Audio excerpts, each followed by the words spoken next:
Giovanni Rochette, Mawa Sadam Kiando et donc Carolina Kostner. Et on retrouve maintenant Yuna Kim, coréenne, deuxième de la finale du Grand Prix et vainqueur de la Coupe de Chine et du skate américain. Elle a remporté le Four Continents avec un très bon résultat sur le programme court. Souple, la petite perle coréenne. Qui patine la danse macabre de Camille Saint-Saëns, c'est marrant. La classe à l'état pur. Mawa Zaddah a choisi le signe. Eh bien, moi je préfère... Avait choisi le signe, pas cette année. Danse macabre.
Allez, le pas.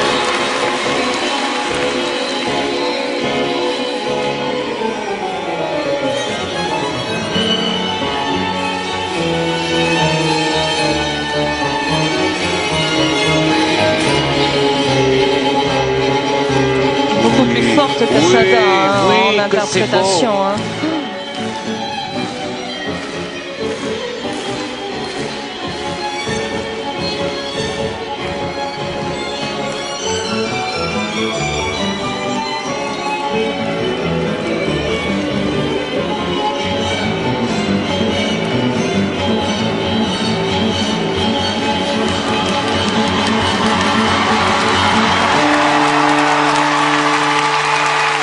Parfait là, pour Yuna Kim. Quand on vous disait que c'est la star du patinage mondial, probablement la seule vraie star d'ailleurs du patinage mondial, parce qu'il faut attendre que Patrick Chan se confirme pendant 2-3 ans pour lui être à son tour une star. Mais là, véritablement, Yuna Kim, c'est brillantissime. L'égal de Michelle Kwan, l'égal des très grandes de Yamaguchi, nettement supérieur à Arakawa, très supérieur à Mawa Zaddah. Quoi qu'on puisse en dire, même si Mawa Zaddah fait le triple axel, il n'y a pas photo entre le patinage de Yuna Kim et celui d'Azaddah. Il y a la différence entre un bon élève qui est Mawa Zaddah, certes musicale, très bonne et très fine dans les pas, mais véritablement Yuna Kim, elle a tout, c'est une artiste. Et elle patine avec une grâce inouïe. Et nous sommes heureux pour Brian Orser. Véritablement, Yuna Kim au mieux. C'est tout simplement splendide. Ouais, en tout cas sur ce programme court, parce que c'est vrai que sur les libres, parfois, les programmes de Mawa Zaddah sont plus enlevés. Il se passe parfois quelque chose. Il faut qu'elle tienne nerveusement sur les libres pour qu'elle arrive à... Oui, je pense que cette année, Yuna Kim... patiner à ce niveau-là sur un libre. Oui, cette année, peut-être qu'elle a franchi un palier. Je pense.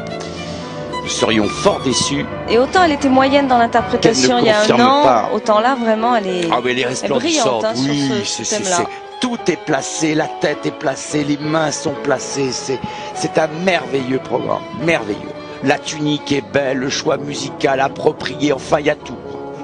C'est du très très très grand patinage et ça fait longtemps que nous n'avions vu une jeune femme patiner à ce niveau, avec autant de grâce, avec autant de qualité athlétique, du point de vue de la qualité de réalisation. C'est athlétique mais très technique surtout. Ce ne sont pas des sauts à la Midori Ito, ce sont des sauts qui sont faits en finesse. Bravo, bravo, bravo, on ne peut rien dire d'autre. Et bien voilà, cette soirée était un peu triste, un peu maussade.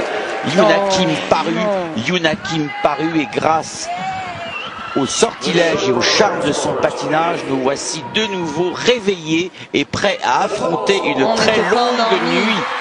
Ah, j'allais dire, elle va mettre 7 ou 8 points de plus que Giovanni Rochette, c'est plus. C'est 9 points de plus. Parce que Giovanni Rochette soit le meilleur score personnel. Je ne sais même pas comment elle va faire le libre. Elle est championne du monde pratiquement avant le libre. Ouais, ça faut attendre. Hein. Non, mais bon.